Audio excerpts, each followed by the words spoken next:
Good afternoon. I'd like to welcome you to the 2019 commencement ceremony of the Northern Illinois University College of Law. I'm Mark Cordes, Interim Dean of the College of Law, and it's my distinct privilege to preside over this ceremony today. The faculty and the staff of the College of Law are pleased that you were able to join us in this celebration honoring the accomplishments of our graduates. I want to acknowledge the presence and support of President of Northern Illinois University, Dr. Lisa Freeman, Trustee Robert Pritchard of the NIU Board of Trustees. We also have the Chair of the College of Law Board of Visitors, Matt Pfeiffer, and President of the College of Law Alumni Council, Larry Stein. Most importantly, though, we have here today an accomplished and dedicated group of men and women who are about ready to receive their law degrees. As family and friends, you are also earning the degree along with the graduates for all the support, caring, and love that you have given them along this journey. This is a special day for you as well.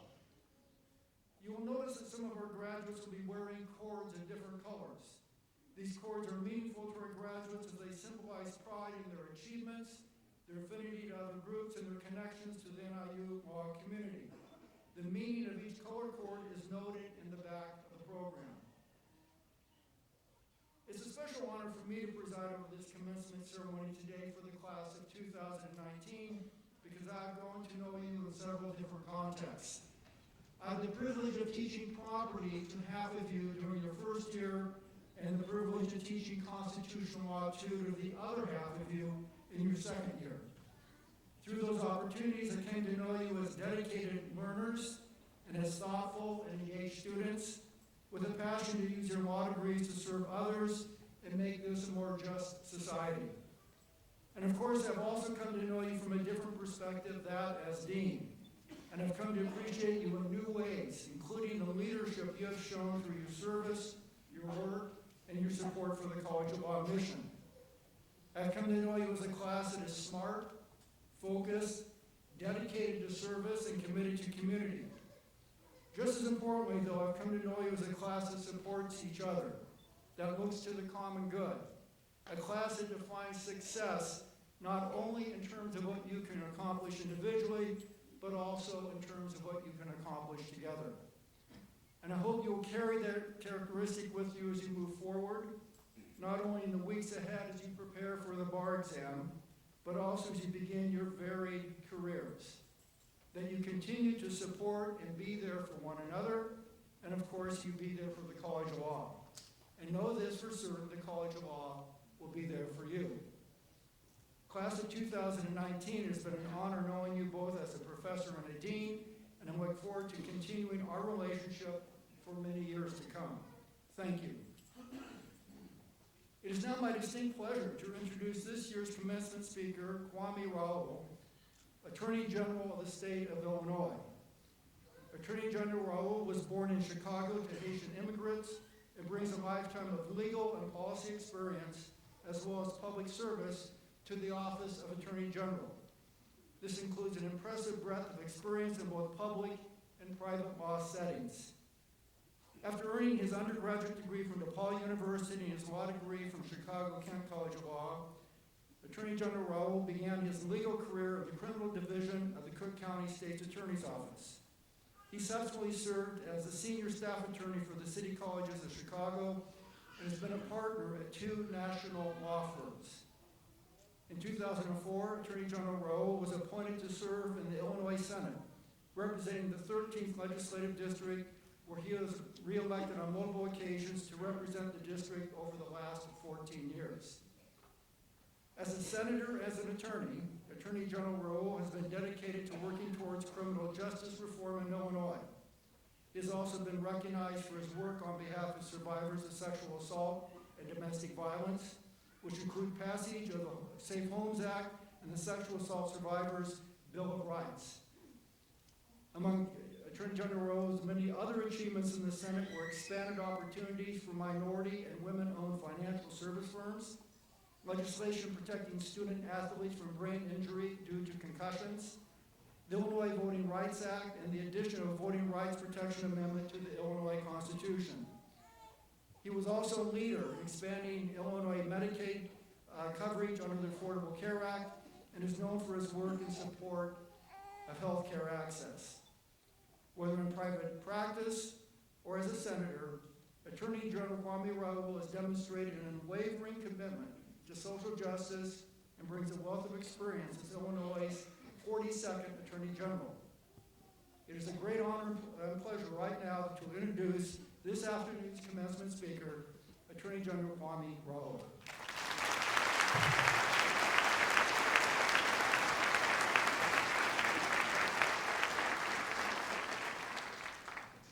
Well, thank you, and thank you for that very generous introduction. It puts the pressure on me.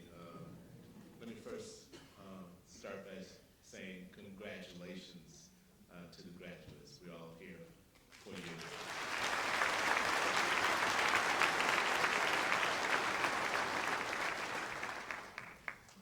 To President Freeman, to the distinguished faculty, family, friends, and graduate, I thank you for the invitation to participate today, and to Dean Cordes, congratulations on your retirement and laudable career steeped in learning, teaching, and advocacy. I am truly honored to have been invited to your commencement here at Northern. It's a privilege to be with you all today, and it's humbling now to attempt to speak a few words to add a sense of perspective to this important day for all of you all. I'm sure your faculty here as well prepared you over the course of the last few years, but allow me to just opine a little bit and give you a little bit of perspective on what may lie ahead for you. It's 26 years after my own graduation from law school, and I realize that with any education, I learn more from the acquired wisdom of my professors, but most importantly, my peers in the classroom and outside of the classroom than I did from any casebook or any one of those commercial outlines that you may have gotten from your bookstore. You know, I remember in my 2L year, I took a class in negotiations, and my professor gave us one of those insights that has stuck with me through the years, and one that had little to do with the subject matter of negotiations, but everything to do with how would I approach my future career. He described a phenomenon called the law student syndrome. And whether or not you've given it a different name, you probably recognize it when you see it in others, and you may be experiencing it yourselves right now. It might have begun when you decided to go into law and started thinking about taking the LSAT and to try to get a high score so you can get into the best law school you could get into. For some of you all, it may have started earlier than that with the college admissions process, or even in high school, trying to take the hardest courses, the AP courses, and excelling in athletics, signing up for all the clubs, and trying to get the best grades in high school so you can go to the best college you could go to, so you can thereafter go to law school.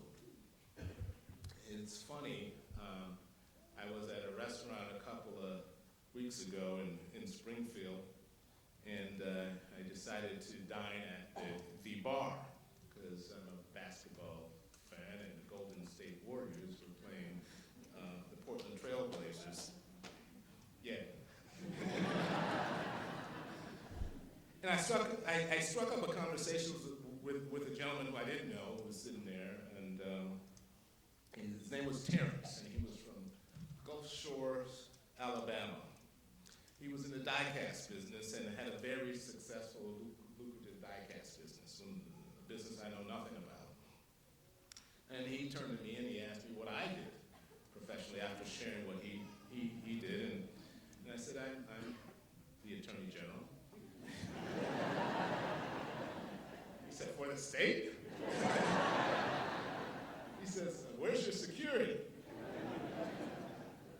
And I indeed had let my security go for the day, and I told him that I was looking for a quiet evening without any security detail where I could watch the game enjoy my meal, alone without much attention. And he continued to talk. He told me that he had actually practiced law for a while, and his journey began when a law school dean offered him admission to his law school if he would take the LSAT and finish in the top 15 percentile on the LSAT.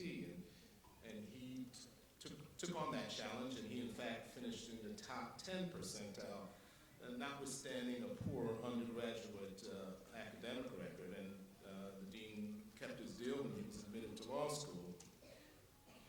And in the end, he practiced for 15 years or so before he changed courses and eventually ended up with this successful die-cast business.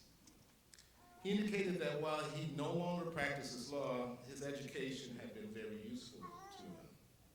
He also indicated that while he was financially set with his die-cast business, he wouldn't mind, he was 75, he wouldn't mind returning to the practice of law simply for the sake of being an advocate. You see, Terrence, and I guess I should now call him Terry because I let him interrupt my quiet evening observing a barrage of three-pointers being exchanged. But Terry never fell victim to the law student syndrome. It is a syndrome that makes one feel compelled to take the aptitude test known as the LSAT and to take a prep test for it so you can get the best score instead of just taking it and letting the test reflect wherever you are, because you want to get in the best law school possible. It's probably in full bloom your first year of law school as you stress about finishing in the top 5 or 6% of your class so you can grade on to law review. Or even after you do that, that's not enough because you're trying to get that coveted summer associate position at a major firm. Let's say you get that summer associate position. It doesn't end there because you compete amongst other summer associates to be hired on as an associate at this firm, whichever respective firm. So you can get that good, high-paying job afterwards. But if you're successful doing that, it continues on to the next stage as you compete amongst other associates to make that impression so you could gain partnership, so you could be on that partnership track. And after years of competition, you get the good news and you've made partner. Let me tell you a secret. The law student syndrome does not stop there. Because in fact, as partners, you begin to compete against other partners to try to bring them the most business into the firm so you can make equity partner. So now years and even decades after you finish law school, if you maintain this mentality of competition for its own sake, you can find yourself wondering if you ever did what you intended to do when you originally set out to go to law school in the first place. That element, Michael, that we talked about, where you back there, what you wrote in your personal statement as to why you wanted to go to law school in the first place. You may end up doing something totally inconsistent and reflecting years, decades later, that you're doing something inconsistent with what you said that you wanted to do when you originally set out to go to law school. So I want you to all think about what started you all out on this path, why you enrolled in law school in the first place. I didn't really go to law school on what one would call, for some, a traditional track. I did work for a number of years in between undergraduate and law school. My first job out of college, I was a bill collector. I hated it. And fittingly, I was fired from that job. But it was, however, a noble journey to unemployment. I got myself fired as a result of my passion for social justice. You see, Harold Washington, Chicago's first African-American mayor, had died. question was, how would he be replaced? I missed work while demonstrating outside of City Hall to continue to follow Mayor Washington's path that he had taken on as mayor. After I got fired from that job, I took on a job as a quality auditor for a company that bought packaging from the McDonald's Corporation. There used to be little foam sandwich boxes, and I would check the napkins and the straws and cups in factories all around the country. It was a cool job because I traveled the country. And one trip I took was to a place called Nahiola, Alabama. Anybody been there? I don't think so. But it was a paper mill. They made napkins there. And when I got there, the plant managers came out and they saw that it was me representing the McDonald's Corporation, and they were surprised because they didn't expect to see an African American. We were in Ayola, Alabama. This was the 80s, and they said, "Well, you think we ought to get Curtis?" I said, "Yeah, let's get Curtis. We ought to get Curtis." See, Curtis was a line supervisor. He was the highest-ranking African American at the plant. Curtis had a big afro, unlike me, and a big hairnet. And he came into the room, and Curtis was just doing a whole lot of nodding in affirmation to whatever the plant manager said. He wasn't really engaged in the conversation. He was there just to be able to make me feel more comfortable. Over the next few days, we had conversations, and I evolved from thinking that they were racist, and they evolved from thinking that, they needed a token in the room to have a conversation for me. And we had really great educational exchange. I had several other experiences in my travels around the country in that job that ultimately focused me on my desire to go to law school. At the time, I told myself, well, maybe I want to practice sports and entertainment law, be some sort of big shot, make a lot of money. But underneath those expressed or thought ambitions was a desire to be a voice. I'm guessing the same existed for each and every one of you all. The impetus to obtain a legal education probably arose out of some kernel of idealism, some drive to be an advocate for others who can't speak for themselves. You chose a track for a reason. But then some of you, if you're honest with yourself, competition started choosing your track for you, determining which opportunities you pursued and which you left behind.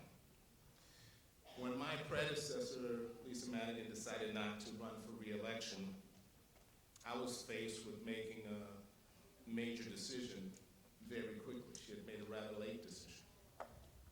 I could run for Attorney General, a position that was essentially my dream job, or I could stay where I was, remaining a state senator and a partner at a large law firm. The choice was not intuitive. I was comfortable in the legislature, having learned the ins and outs of the legislative process. I developed a solid reputation. I'd earned the opportunity to lead on some major issues of our time.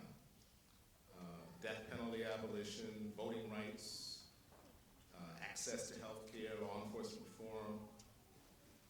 I also was a partner in a major law firm, doing pretty well financially at the time. And I had 2 children in college, or one about to start college. So money was important. And if you spent time watching any of the campaigns, the ads, the debates, we had 35 debates, the news coverage, running for office is not a path for the faint-hearted or those working to remove stress from their lives. Every day there was a new and often very personal attack.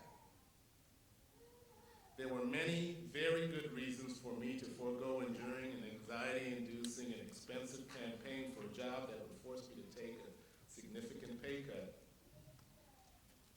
On the other hand, I had been presented with the opportunity of lifetime to return to the initial reason why I went to law school. I glimpsed again the spark of idealism, the desire to be an advocate and a voice for the voiceless. Serving as Attorney General would allow me to do what I dreamed of doing as an attorney in an incredibly wide variety of areas, from consumer protection to fighting human trafficking, to prosecuting crimes against children, to victims assistance, to protecting the environment from cancer-causing emissions, to engaging in issues of national concern. I am so fortunate to occupy this position today, to have served in the legislature for 14 years, to have answered a call to be an advocate when the linear track could have easily propelled me away from it. I'm doing what I love. I first seriously contemplated running for Attorney General when it was thought that Lisa Madigan was going to run for governor in 2014. Instead, she served a fourth term and I remained in the Senate. 4 years later, Lisa Madigan announced she would run. In the 4 years that had passed, the Attorney General's office changed dramatically. The role had evolved from one that was more focused on state-specific issues to one that is looked at as the last line of defense against an administration that challenges the rule of law and the Constitution on a near daily basis. And it isn't just lawsuits seeking to block executive actions that have changed the office. In some areas, it has been the federal inaction that has invited state attorneys general to step forward and fulfill a role that they hadn't played in the past. Under U.S. Attorney General Loretta Lynch, the Department of Justice undertook a patterns and practices investigation of police departments facing allegations of racial disparity in their use of force. Among these municipalities was the city of Chicago.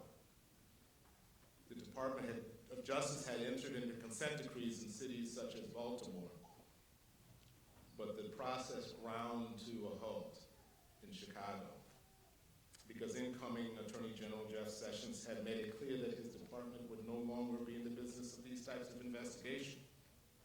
He considered police reform to be a local issue. My predecessor, Lisa Madigan, stepped forward where he had stepped back and filed suit against the city of Chicago, bringing about a consent decree which was finalized after I took office. So I'm taking the baton passed to me to hold the city accountable to keep pressure for a real groundbreaking, sustainable reform that results in constitutional policing and increased public safety for the citizens and for the hard-working law enforcement officers that put themselves on the line on a daily basis. And I believe that the two are not mutually exclusive. In the realm of environmental enforcement, we're involved in DuPage County trying to protect against cancer-causing emissions invading the air around schools. We are more on the front lines going after these polluters, more and more. From gun trafficking to the marketing of opioids, to consumer protection, to data privacy, we have come to understand the interconnectedness between state attorneys general throughout the country. I meet in person with them several times a year, and we talk on a weekly basis. Coordination is essential if we're to fight back on behalf of our residents. Complex, multi-state litigation in a variety of areas is becoming more and more common. This is the world that I'm blessed to help shape. And I wouldn't be here if I had just taken that linear path that perhaps competition would have dictated that I take. Instead, I tried many different ways of practicing law. In the county prosecutor's office, both criminal and civil actions while I was there, in a small boutique law firm where I practiced really out of the back seat of my car, going from branch court to branch court, as in-house counsel for a large community college district, and as a partner for 2 major law firms. This was not a linear path. I zigzagged. These various experiences in me expanded my capacity to lend my hand to various legislative initiatives while I was in the state senate. If you're looking for the poster boy of following a strategic career path, look beyond me, I'm not the one. I'm not him. I didn't check all the boxes necessary to become an expert in any particular discipline of the law. And I'm okay with that. Instead, my path gave me the flexibility to try, to fail, to experiment, and to shift lanes. It was what made me who I am today.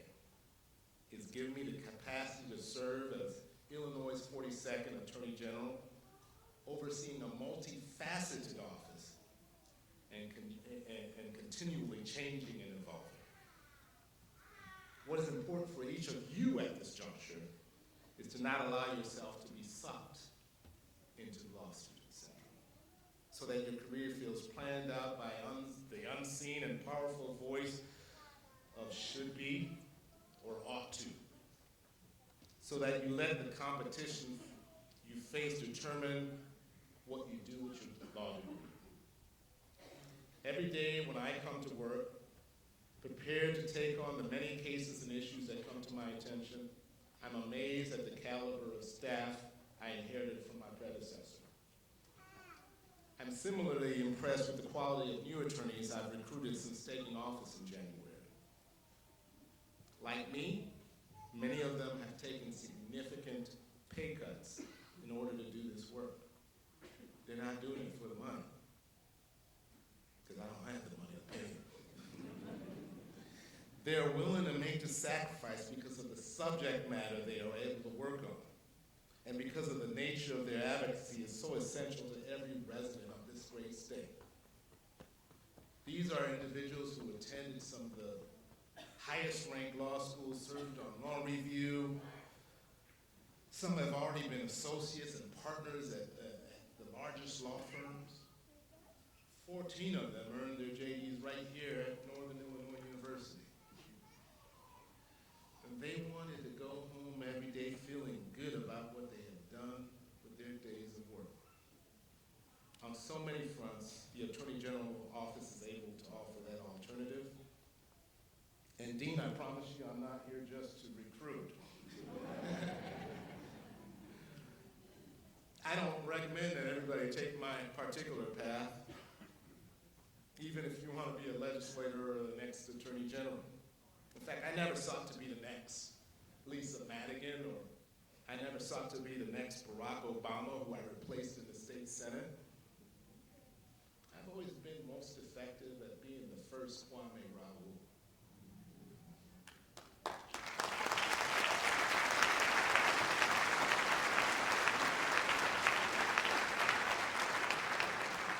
Now, what I do have in common with Barack Obama, I'm probably the only Kwame Raoul in the world. But the same is true for each one of you. You're the first and the best you, with your particular blend of talents, experiences, identities, and motivations. Some of you, I'm sure, feel certain today that you know exactly where your path leads, what you're going to do with your JD. You may be right, but what I say to you is leave room. Leave room for surprises, for failure, useful failure, for changes in the world and changes in yourself. Most of all, leave room for that spark, the one that propelled you to go to law school in the first place, to kindle into a flame so that you become that advocate only you can become. Congratulations.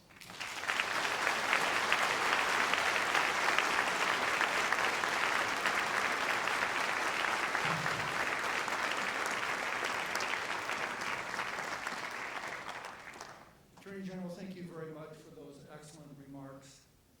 Every year, the third-year class elects one of its own as a speaker to represent the class. This year's class speaker is Sonia Oswald, who will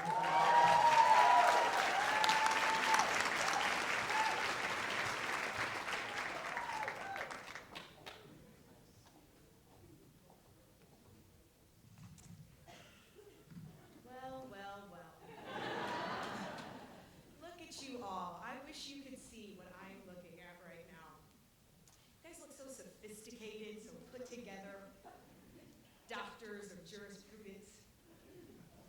I feel like I need to remind you that just a few short years ago, you were all having epic meltdowns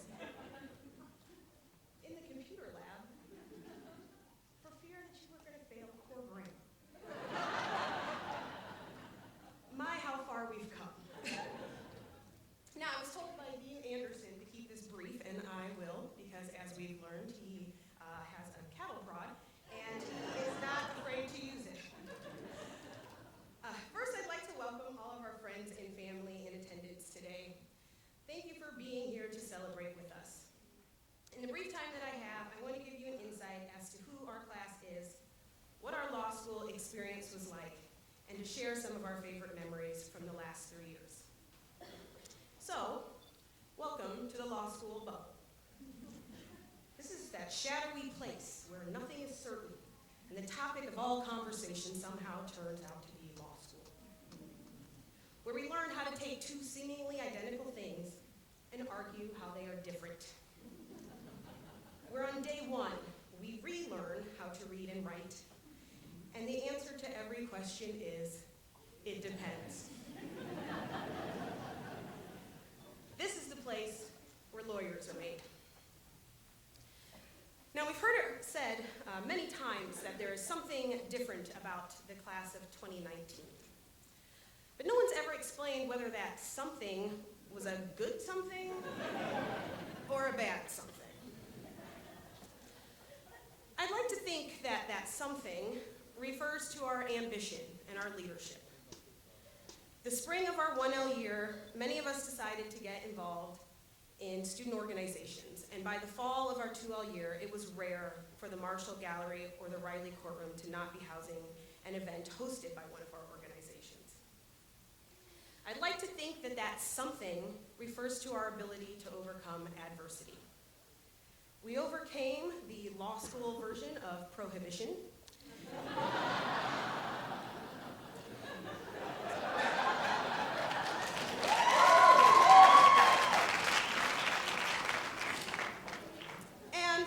To see our required yearly Title IX training in action.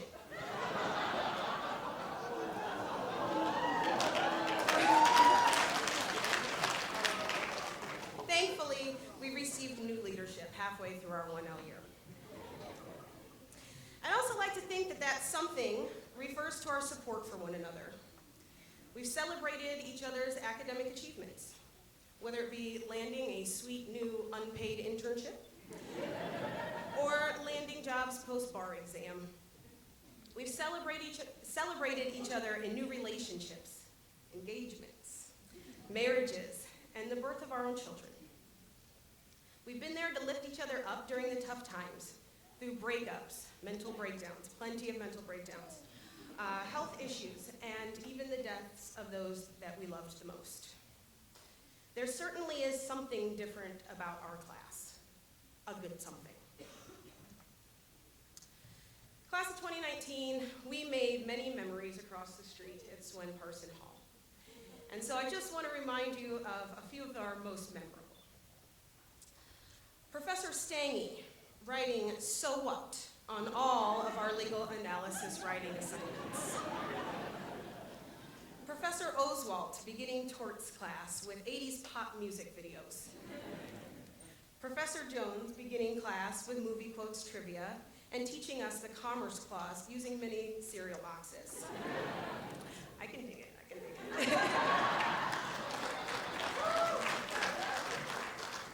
Greg Nordstrom sharing his gift of music with us at Molly's on Wednesday nights. bar reviews on Thursday nights. Never wanting to walk into Professor Gabler's or Professor Reynolds' class late because you knew you would never be able to decipher the writings on the board. Getting to see a different side of Dean King anytime the wobble came on. Confirming with our classmates that yes, that was in fact Professor McConkey we just saw longboarding around campus.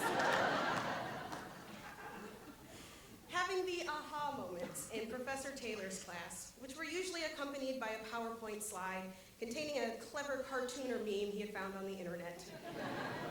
The look of pride on his face as he hit next slide.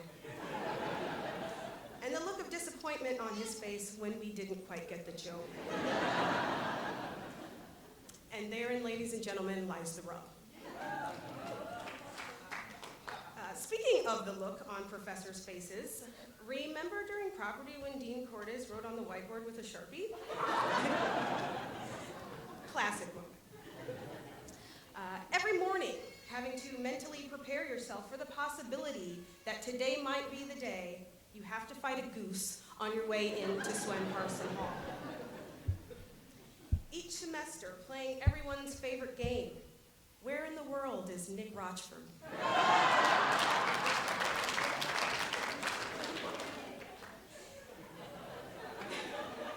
And most memorably, being the last class to have the pleasure of experiencing Hot Tub Tuesdays with the late Professor Reynolds, and being the last graduating class before Dean Cordes retires.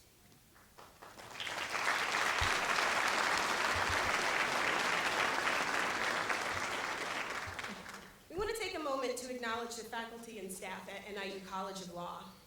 Thank you for your wisdom, guidance, and friendship over the past 3 years. And most importantly, thank you for your patience. You patiently dealt with an earnest class of 1Ls who came in so very sure of themselves, constantly throwing the what-if questions at you during your lectures. By 2L year, you had successfully broken most of us from that habit. You all became like family to us.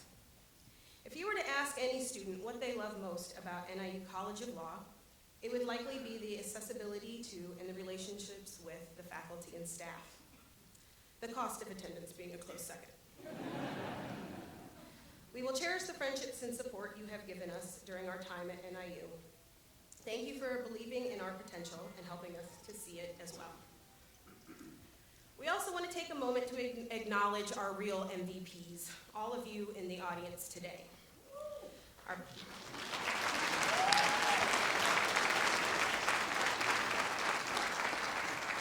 parents, children, relatives, significant others, friends, and mentors. We want to thank you because we know we could not be sitting where we are today without the support of you all. Many of you arguably deserve to be receiving your honorary JDs alongside us. For the sheer number of hours you dedicated to helping us study, by quizzing us with our flashcards, proofreading our memos, or listening to us recite our opening statements over and over and over. Thank you for your patience and understanding and flexibility over the past 3 years. Thank you for not taking it personally when we had to cancel plans, couldn't make it to important events, or were simply just too busy to check in. Thank you for finding ways to make sure we were good financially, especially during the times where we were only allowed to be paid in credit hours of experience. We can never repay you. Seriously.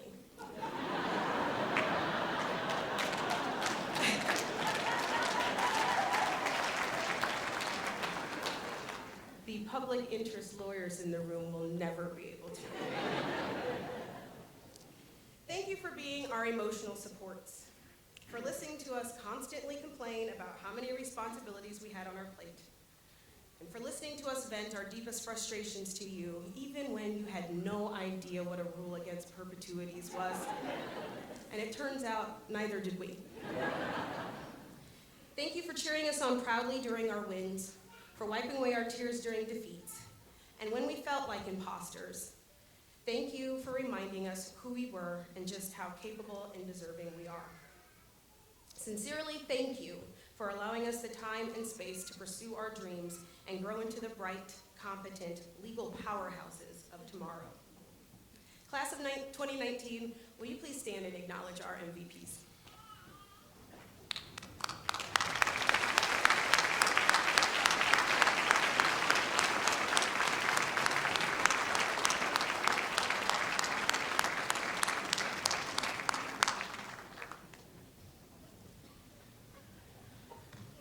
Now, classmates, we've all heard the story of incoming 1Ls who are told at orientation to look to the left, look to the right. In 3 years from now, only one of you will still be here. This is to speak to the weeding out process that happens during these 3 rigorous years. Well, friends, I want you to look to your left, look to your right. We made it.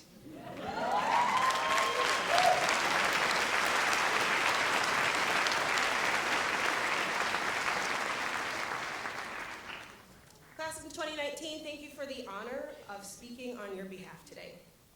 I'm going to very much miss using Judge Judy gifts to update you on all upcoming student org events and tagging you in all the law school memes. I'm excited to see how each of us take this degree and grow it into successful careers. And with that, I would like to leave you with a blessing that Professor David Rosenfeld bestowed upon Section 1 at the end of our last contracts lecture, 1L year. Class of 2019, I hope you do well.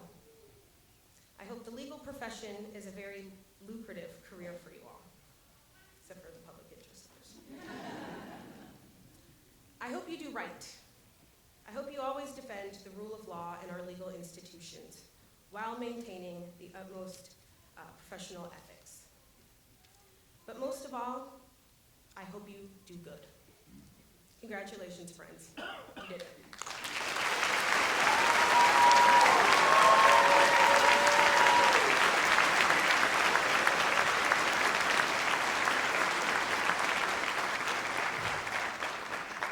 And now it is my distinct honor to introduce our Professors of the Year.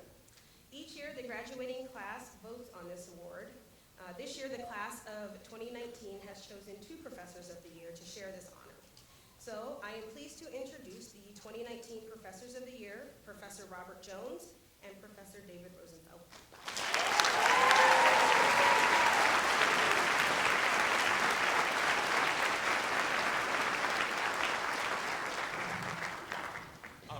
Thank you, Sonia, and thank you, Dean Cordes. But most of all, thank you to the graduating class. I am deeply honored and touched that you selected me for this award. I'm also, I should tell you, more than a little bit surprised because, truth be told, I didn't even know we had a Professor of the Year. In all the time I've been here, it was just referred to as the Robert Jones Award. So I feel like I'm not just sharing the award with Robert, I feel like I'm literally sharing Robert's award. But I do want to thank you, the graduates, and not just for the honor, but for everything that you've conveyed to me over the last 3 years. Today is a big day for you, because today you all become lawyers. But today is a big day for all of us up here as well, and for much the same reason. Today, you all become lawyers. Your success is our greatest reward.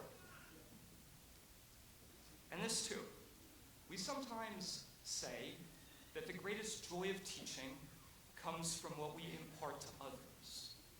Our knowledge, our skill, perhaps even our wisdom. And there's much truth in that, no doubt. But there's also the other side. Sometimes the greatest joy of teaching comes not from what we impart to others, but from what we get in return. Because teaching is always a two-way street. And I know that I have learned as much from you as I only hope you've learned from me. Thank you, and good luck to all.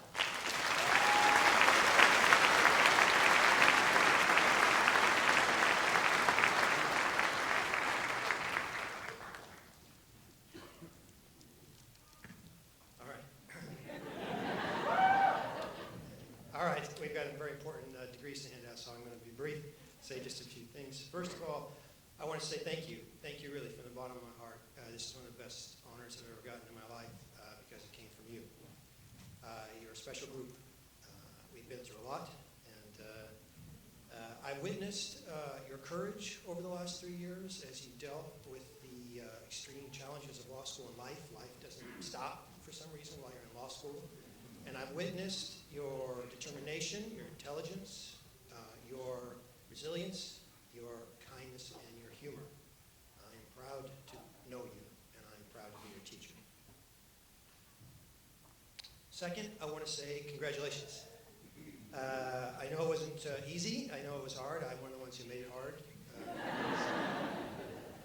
That's my job. I have to get you ready. I have to make sure you're ready, and you are. You're the ones who are here because you're the ones who are ready to pass the bar, ready to begin the lifelong process of being outstanding lawyers and attorneys for the rest of your life. You're all getting the same degree here today because each of you has proven you can do it. Each of you has earned it. And I know because I've taught literally every one of you. I have complete faith in you. And look around. There are other people here who feel the same way. True friends, family, teachers, people who really believe in you. If there comes a time, and there will, it comes for all of us, including me, when you might doubt your faith in yourself, remember us. Remember the faith and belief we have. So one last movie quote. Unless someone else has one. This is the last one of your law school. Words are, in my not so humble opinion, our most inexhaustible source.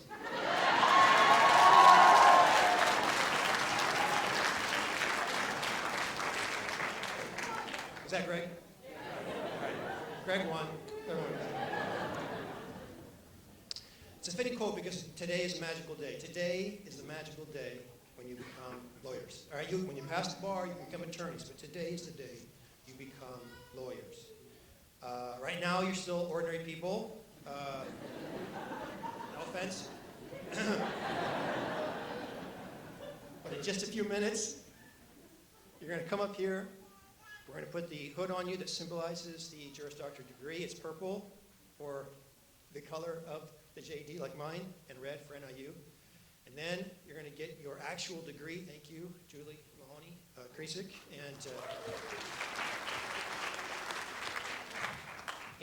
Ann Apple and Leanne and Falcoff for making that possible. And then at the end, the truly magical moment comes when the president comes up and issues an incantation. That's when it becomes official. That's when you actually have your JD. She says a magical incantation. They won't tell me the words. They're afraid of what I'll do with them. But something like, by the powers vested in me, I confer the Juris Doctor degree, something like that. Bam! That's the moment. That's the moment. When you become lawyers, it's a magical moment. That's the moment you join the profession.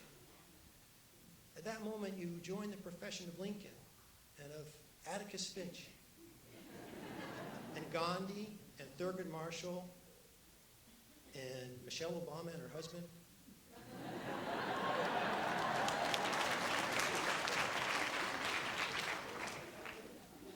It's a tremendous honor. It's a tremendous honor, and you deserve it. So, in closing, remember, you've been trained by the best. You've been trained by the best to be the best. Okay? You're Huskies. All right? You're our guys. You'll always be our guys. And I'm very proud of that. I'm going to miss you. I'm missing you around. But it's time. It's time for you to go out and provide for your families and yourselves. And it's time to make a difference. I know you will. Like indeed.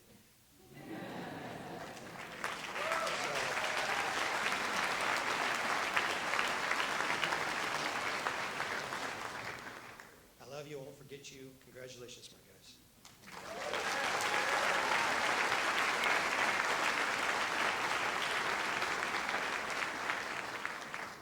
So I want to thank you very much for your remarks and congratulations to David and Robert. I'd now like to introduce Yolanda King, Interim Assistant Dean for Student Affairs, who will make the announcements for the graduation awards.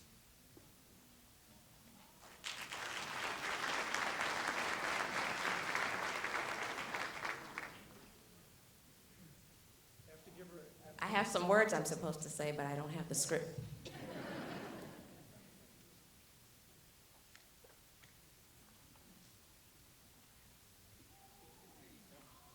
Yep, got it.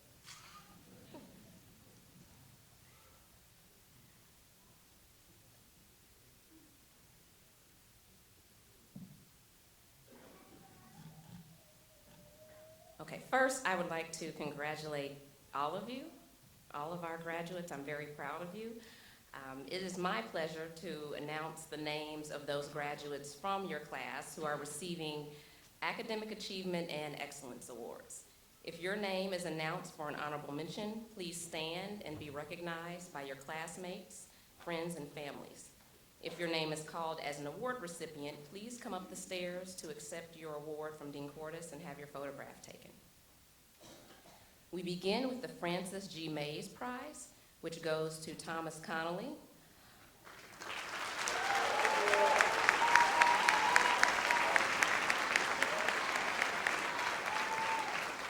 Established in honor of a distinguished member of the DeKalb County Bar, the Francis G. Mays Prize is awarded to a member of the graduating class for outstanding achievement in courses that focus on criminal law, criminal procedure, and evidence.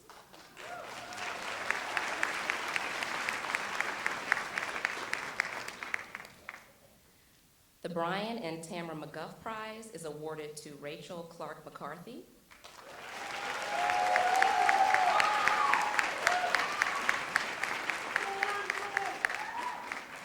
This prize is made available through the generosity of Brian McGuff, a 1990 alumnus of the College of Law, and goes to the member of the graduating class who has done the most outstanding work in the sequence of corporate courses.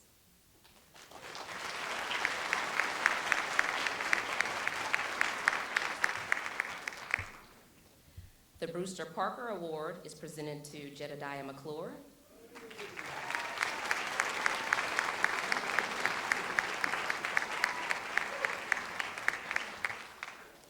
Established in memory of a distinguished member of the Illinois Bar and former chair of the Illinois Board of Regents, this award is presented annually to a member of the graduating class in recognition of outstanding achievement in courses focused on property, real estate, and land use law.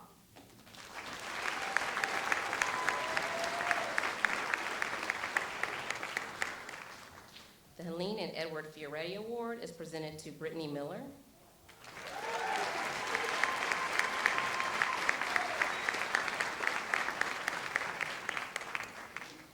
The award was established to honor the parents of Robert Fioretti, a member of the class of 1978.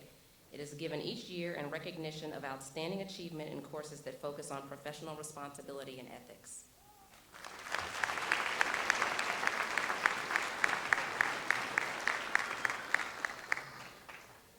The Alexis M.K. Simmons Family Law Award goes to Luke Renard.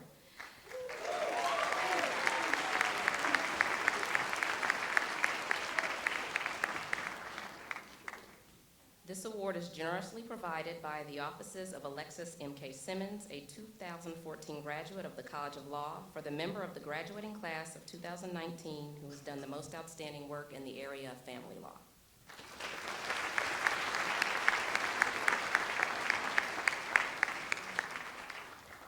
The Paul R. Vella Criminal Law Award is awarded to Michael Biggett.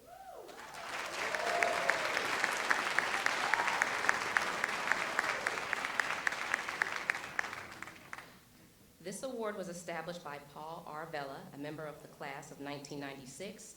It honors a member of the graduating class who has done outstanding work in a sequence of criminal law courses and who has completed a summer internship with a state's attorney's office as a 7-Eleven licensee.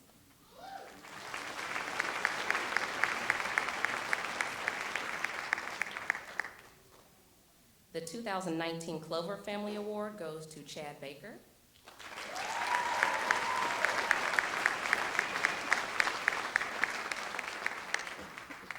This award is given each year to the student who graduates with the highest number of legal volunteer hours during his or her 3 years at the College of Law. The prize is donated by the Clover family.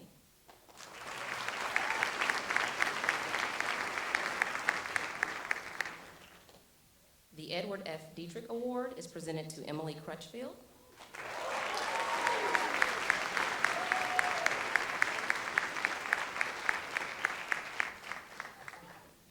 award is generously provided by the Constantino Law Firm and is presented to a graduating student whose community service demonstrates a strong interest in protecting the civil rights of the underprivileged members of our community. The award is in honor of Edward F. Dietrich, a longtime friend and supporter of the College of Law.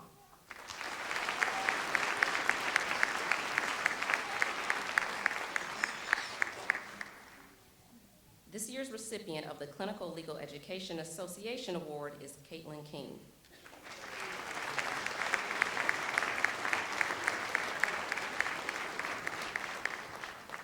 CLEA is a national organization advocating for clinical legal education as fundamental to the education of lawyers. Among the criteria for the award are excellence in the fieldwork and seminar components of clinical coursework, determined in part by the quality of a student's performance in assisting or representing individual clients or in undertaking group advocacy or policy reform projects.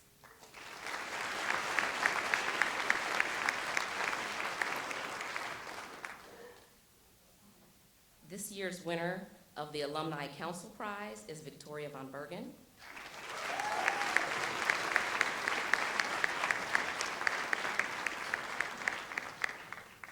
The Alumni Council Prize is funded by alumni contributions and is awarded annually to the student who writes the best essay on commitment to the law.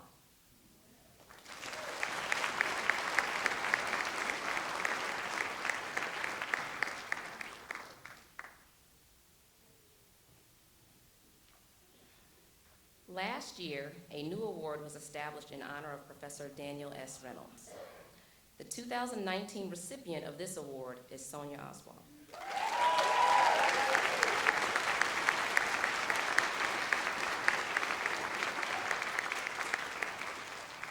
Sponsored by the Student Bar Association and the College of Law, this Achievement Award goes to a well-rounded student in the graduating class who is nominated by fellow classmates and exhibits many of the traits for which Professor Reynolds was known, including a dedication to professionalism, a commitment to educating others, and demonstrated leadership in or outside the College of Law.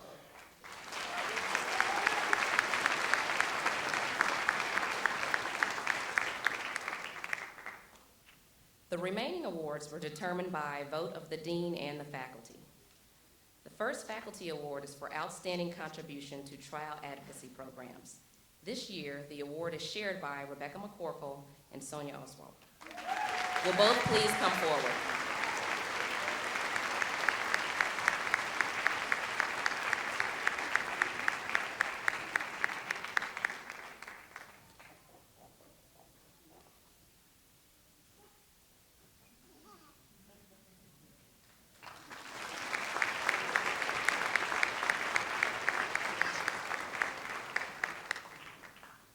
The dean and faculty also voted to recognize a member of the 2019 graduating class who has made an outstanding contribution to appellate advocacy programs. This year's recipient is Cody Follis.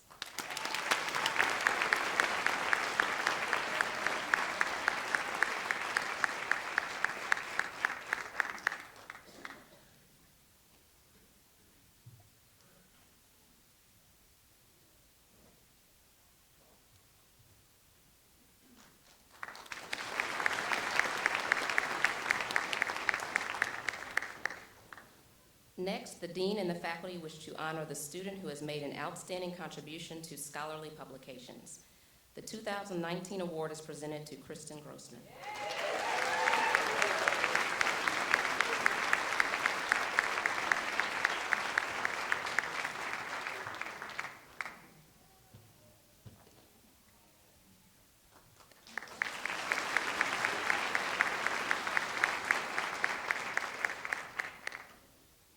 The Marla Dickerson Award was established in honor of Ms. Marla Dickerson, a member of the class of 1996, and is presented to the graduating student who, in the view of the dean and the faculty, has demonstrated the strongest commitment to public interest law. Receiving honorable mention is Stephanie Silke.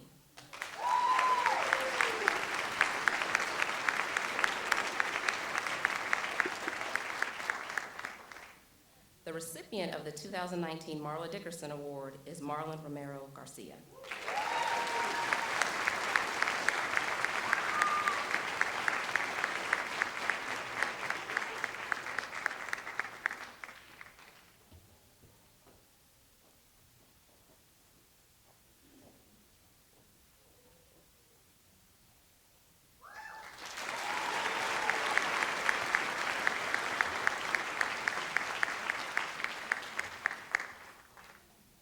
Thurgood Marshall Award is given annually by the dean and the faculty to the graduating student whose educational performance, extracurricular activities, or community service best epitomize Justice Marshall's deep understanding and commitment to equal justice under the law, his or her dedication to the rule of law in a just society, and his or her use of the law as an instrument of social change.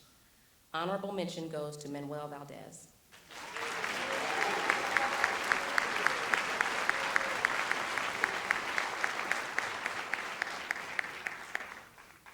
The recipient of the Thurgood Marshall Award for 2019 is Alante Holliday.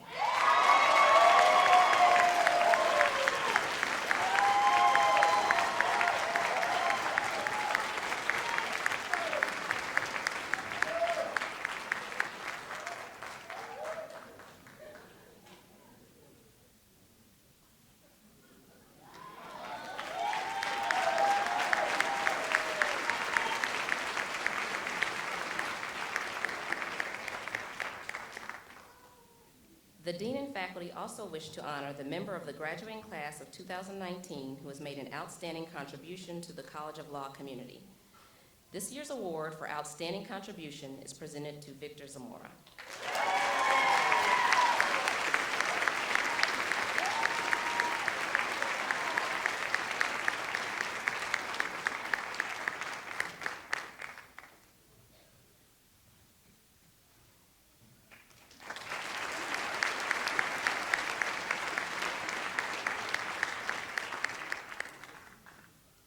Last, but certainly not least, the recipient of this year's George M. Shore Award for Academic Excellence is Brittany Miller.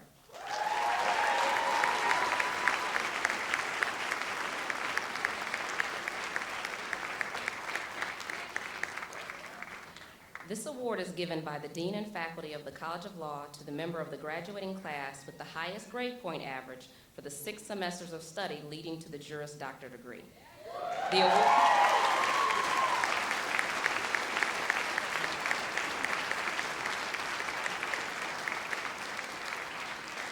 The award is made available through the generosity of George M. Shore and his family. Mr. Shore, former general counsel for Northern Illinois University, was a longtime friend, honorary alumnus, and supporter of the College of Law. Again, congratulations, everyone.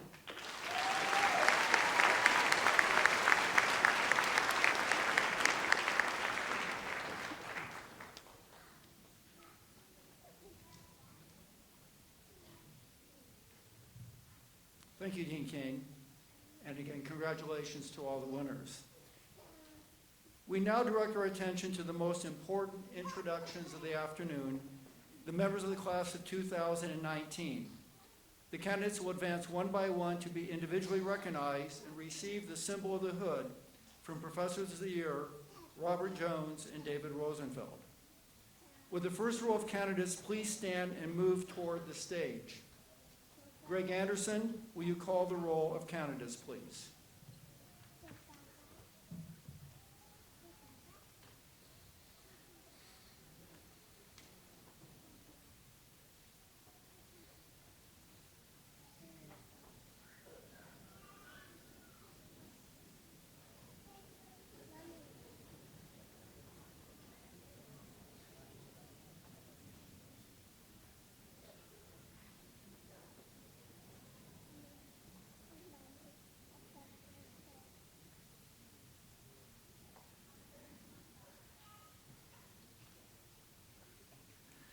Sonia Justine Oswald, cum laude.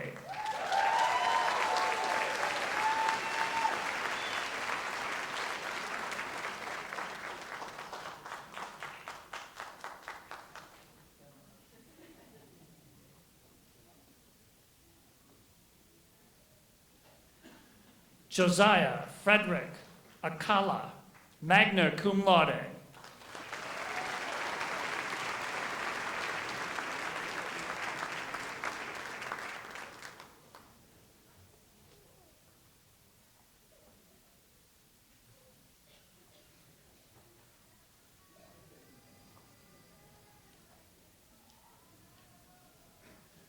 Michelle Elizabeth Agassid.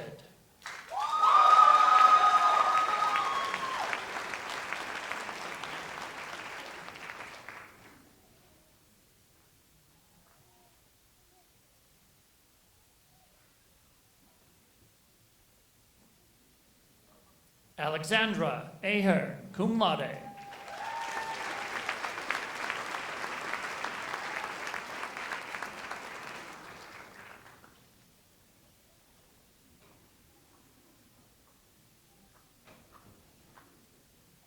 Justine Ashley Alfaro.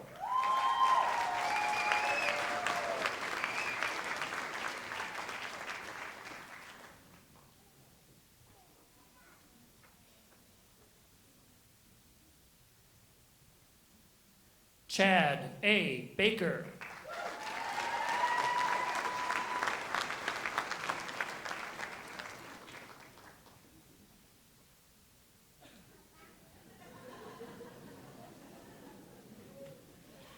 Jamie Lynn Bella, magna cum laude.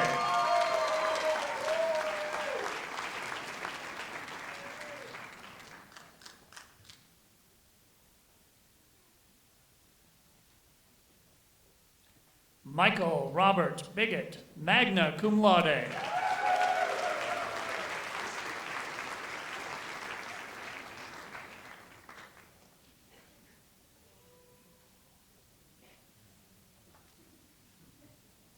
Jason Raymond Blumenthal.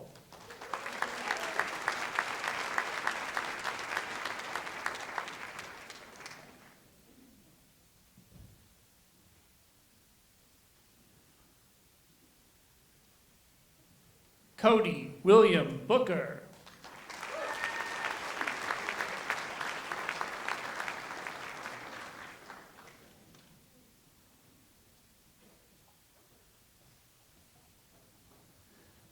Jana May Borkink, magna cum laude.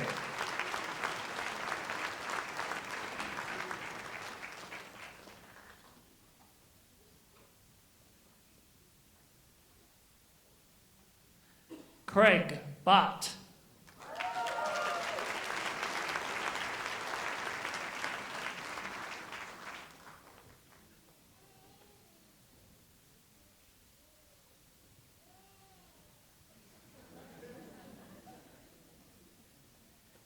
Keith Thomas Cameron, cum laude.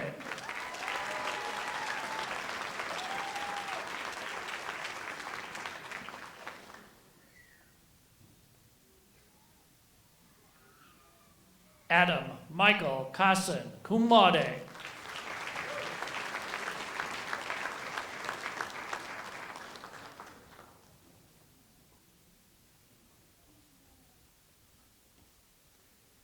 Rachel Jean Clark McCarthy, cum laude, hooded by her father, Dale Clark, class of 1994.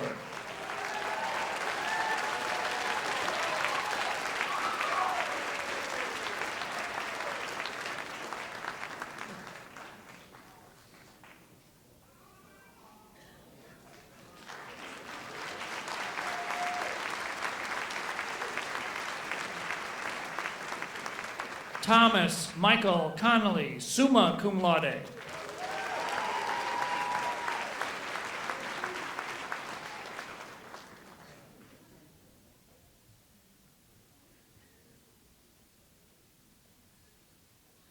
Anastasia Marie Coppersmith, cum laude.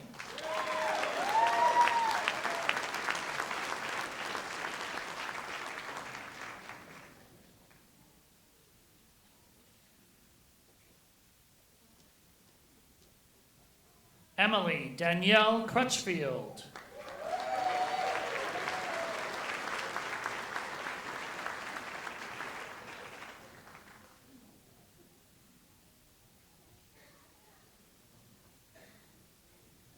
L. Lisbeth Daly, cum laude.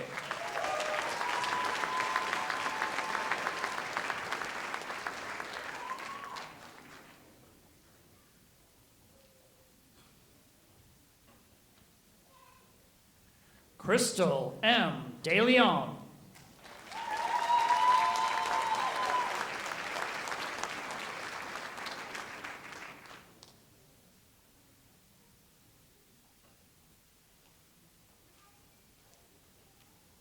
Andrew Duncan Ebner, summa cum laude.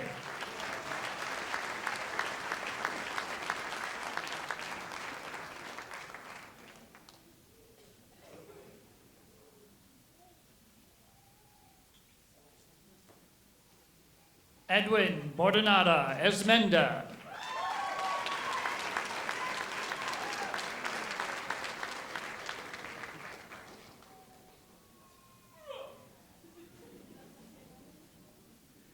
Avi Samuel Fagan, cum laude.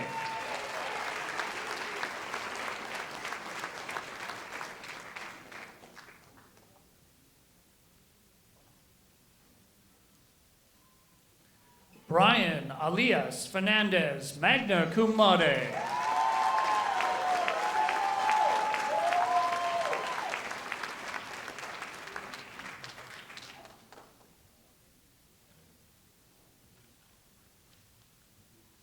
Cody Nicholas Fowlis, cum laude.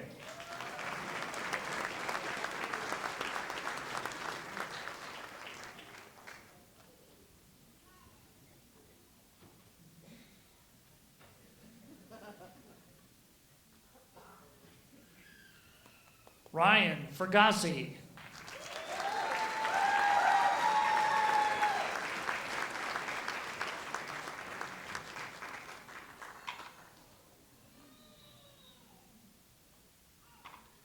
Riley Michael Gallagher, cum laude.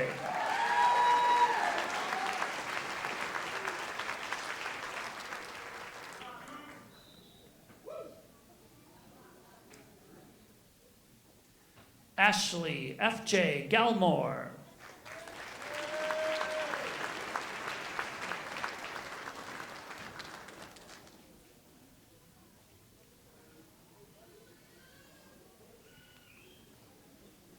Marlene Romero Garcia.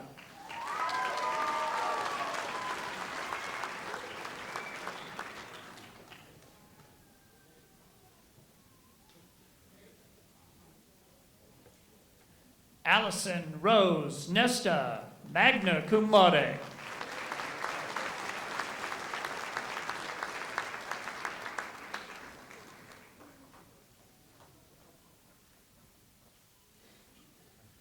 Kristen Louise Grossman, magna cum laude.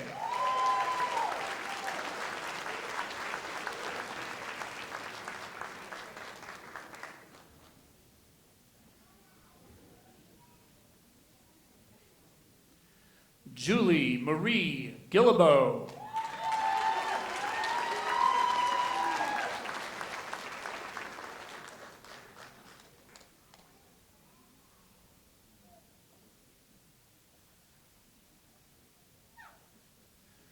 Roshan Gurunathan.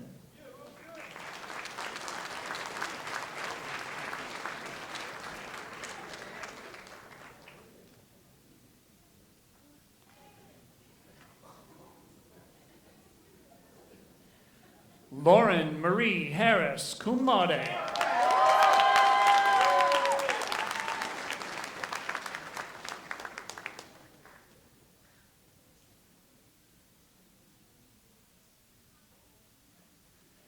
Olivia Jalen Hatton, cum laude.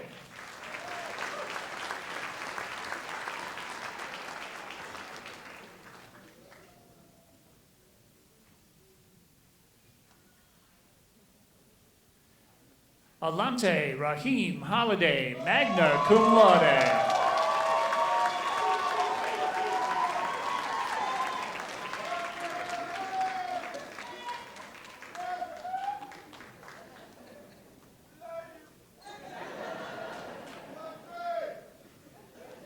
Brandon Donnell Jones Milton.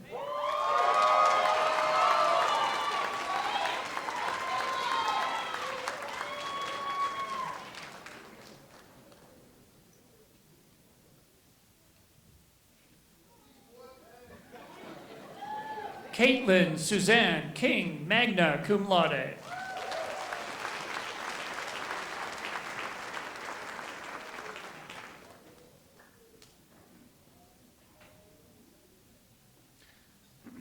Sean Andrew Kirby.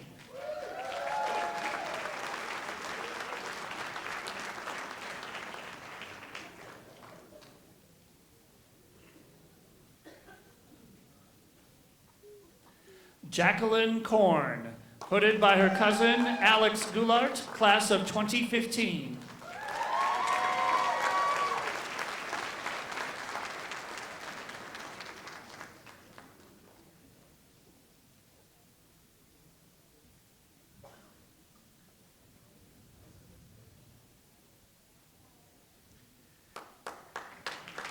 Callie Ann Lee, summa cum laude.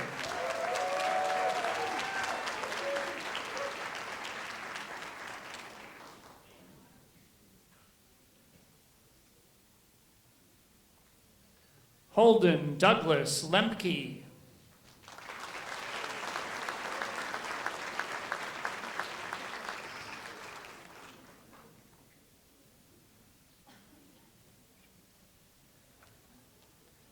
Jana L. Linville.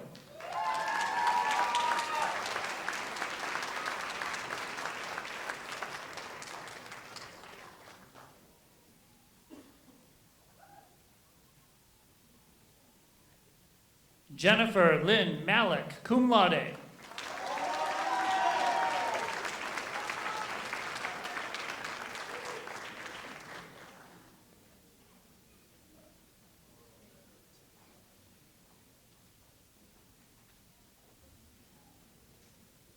Katya Nicole Martinovich.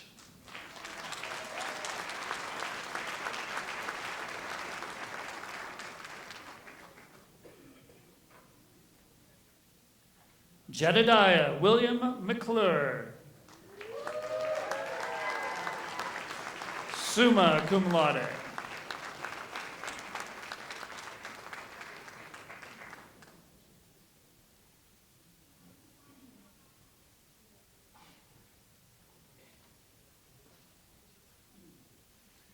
Rebecca Marie McCorkle, cum laude.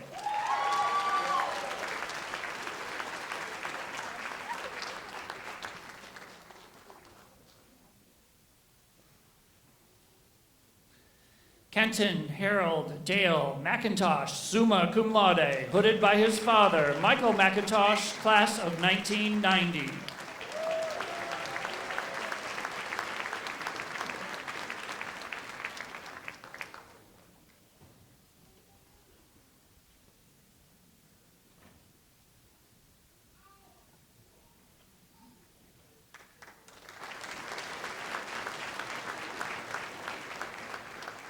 Joseph Charles McWard, hooded by his cousin John McWard, class of 2017.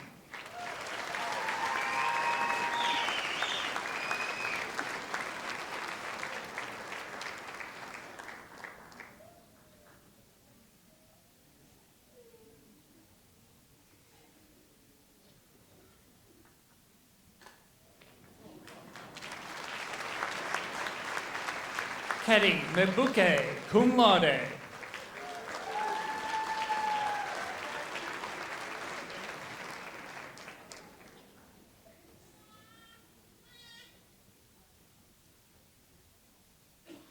Brittany A. Miller, summa cum laude.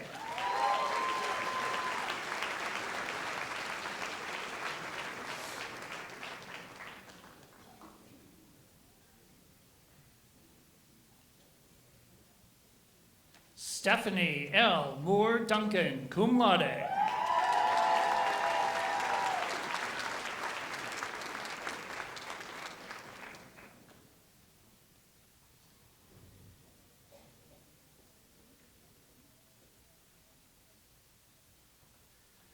Jennifer Ann Nielsen.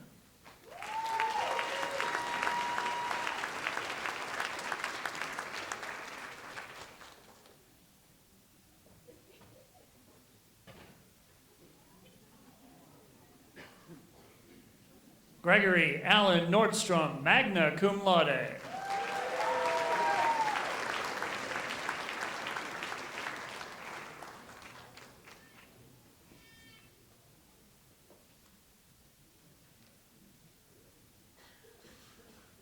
Ryan Matthew Olson, cum laude.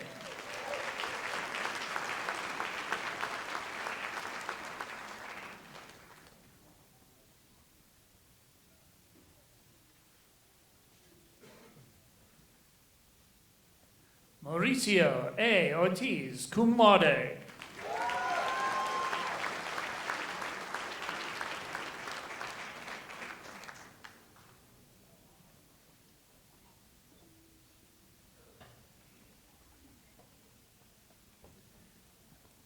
Emily Christine Palmer, cum laude.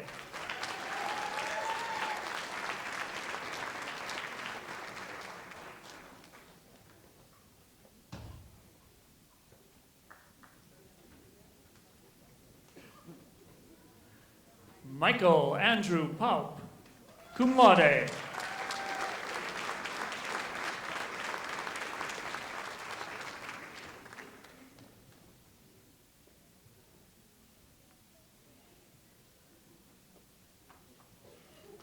Diana Chow, cum laude.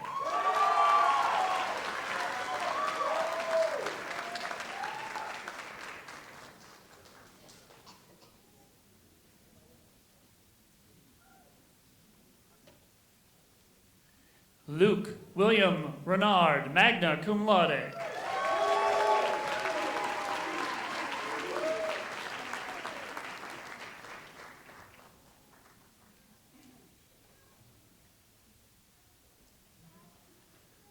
Sharonda Danielle Roberson.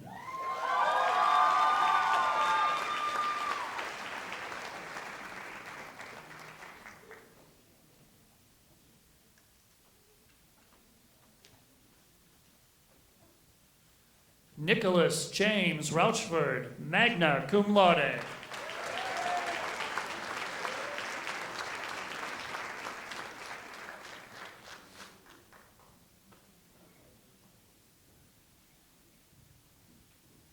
Rebecca A. Rodriguez, magna cum laude.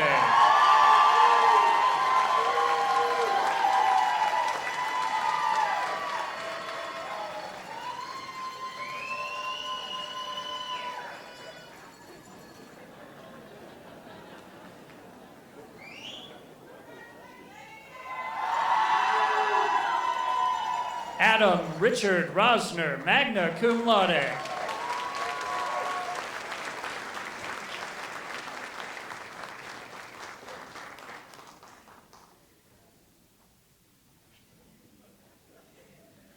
Mario James Sankis.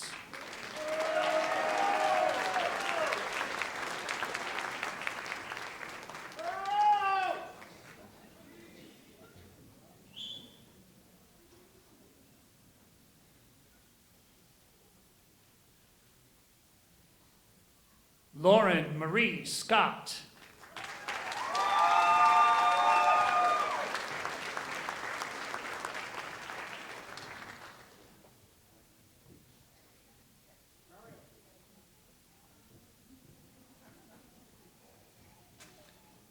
Stephanie Lydia Silky, cum laude.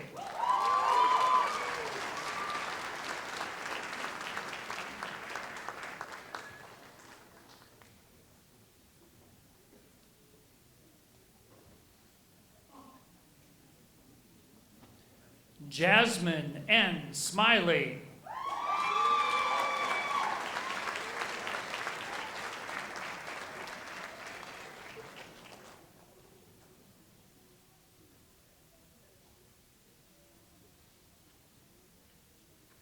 Jacqueline Ann Sweeney.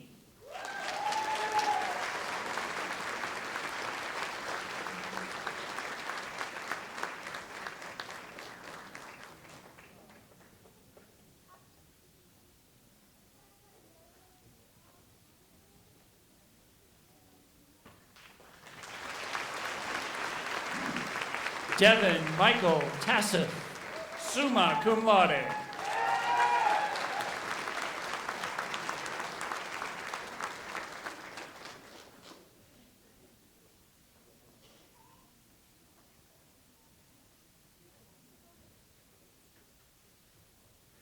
Allison K. Urbashevsky, cum laude.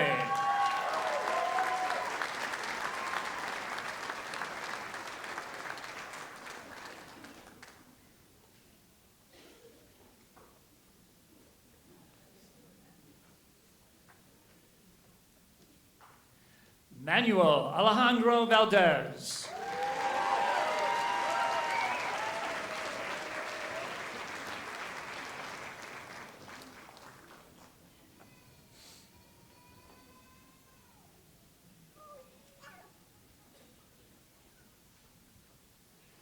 Aaron Joseph Vanagadis.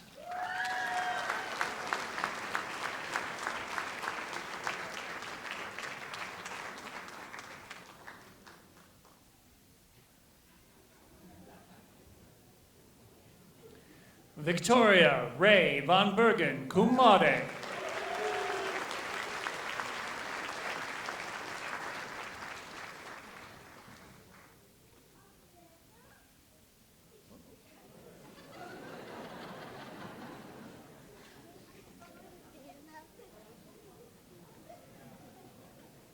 Daniel T. Wade, magna cum laude.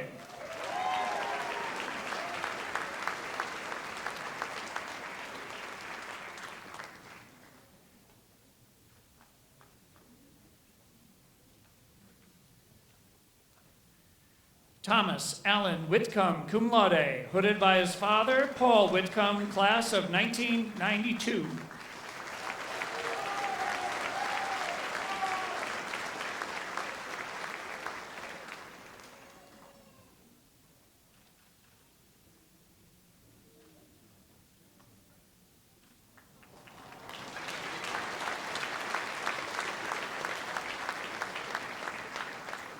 Joshua Yankee.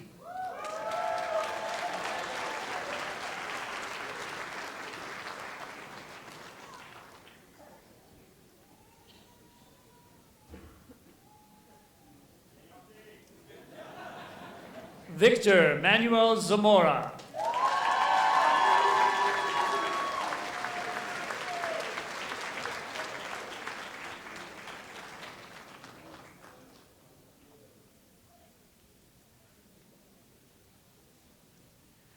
Jamie L. Ziemba, summa cum laude.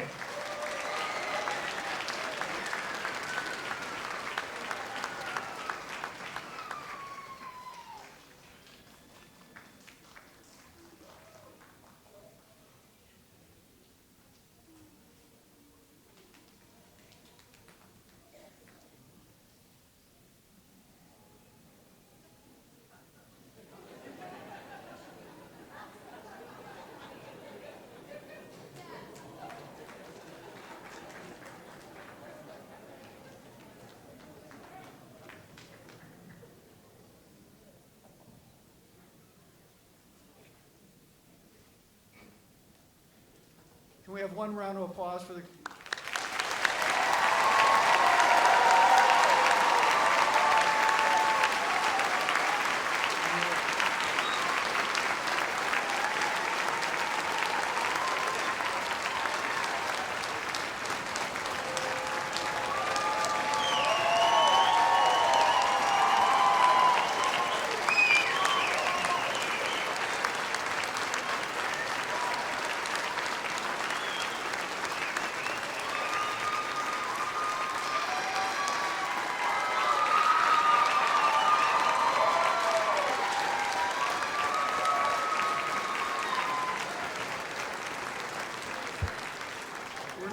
We're not quite done.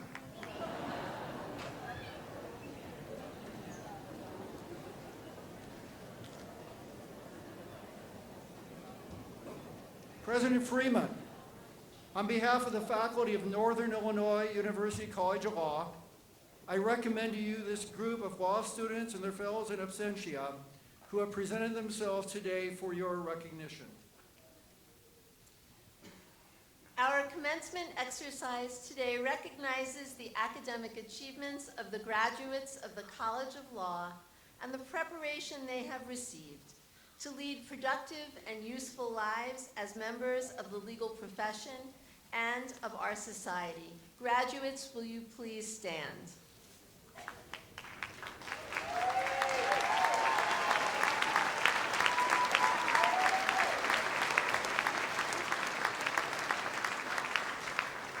And now for the incantation that Professor Jones spoke about.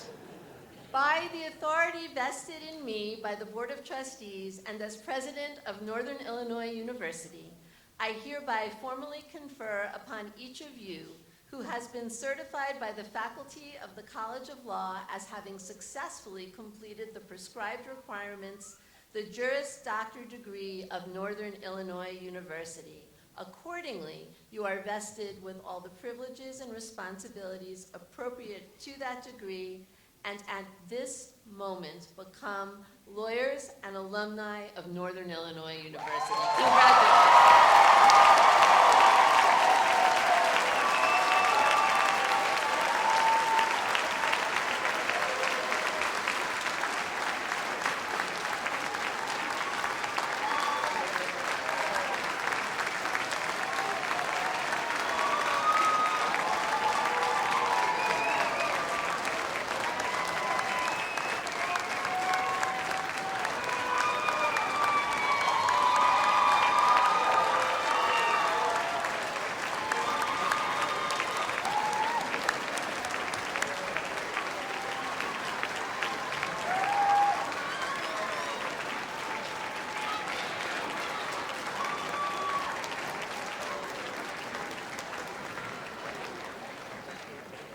Would everybody please be seated?